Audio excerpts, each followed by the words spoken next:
بصراحه كنت خايف اجي ما الاقيكيش. قلت انت سافرتي. بصراحة مش عارفة أنا ما سافرتش ليه، مع إني كنت زعلانة منك. لما انت زعلانه مني ما سافرتيش ليه؟ بعدها عرفت إنه اتقبض عليك. أسيبك يعني؟ انت عرفتي ازاي؟ ما أنا رحت السوق بعت الدكان. يعني قابلت جدي؟ لا، ما أنا بعته لواحد تاني. واحد تاني مين؟ واحد اسمه المعلم عوض. ازاي يا راويه بس؟ أعمل إيه بقى؟ ما أنا كنت متضايقة منك. يا راويه تتضايق مني تبيع الدكان لعوض ازاي يعني؟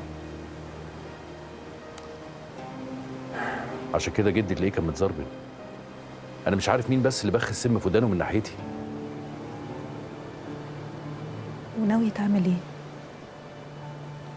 اشوف مطرح بقى اتدرى فيه يومين ثلاثه لحد ما يهدى. لا، مطرح إيه؟ يبقى تيجي تبات في البنسيون. ازاي يعني؟ دي امك تولع في الاوضه ما انت عارفه. مالكش دعوة أنت. أنت تسمع الكلام وتسيب الباقي عليا أنا.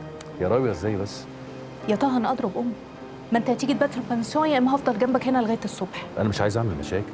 مش هتعمل مشاكل. هتبات معانا في البنسيون وهنحتفل كمان. تحتفلوا بايه؟ ما احنا عاملين حفلة صغيرة كده عشان سددنا الديون. اه بس انا مش عايز اكون موجود في مكان مش مترحب بيا فيه. أنا مرحبة بيك. ده مش كفاية؟ ده كفايه ونص. ايوه بس يعني اكيد مش هينفع اروح كده. اروح اجيب بدله الاول. ما تجيبش حاجة، أنا هتصرف.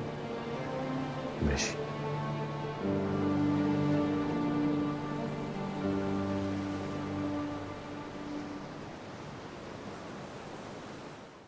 اشترك في الباقات الشهرية والسنوية بإعلانات وبدون إعلانات، وما تفوتش عرض رمضان على الاشتراكات السنوية.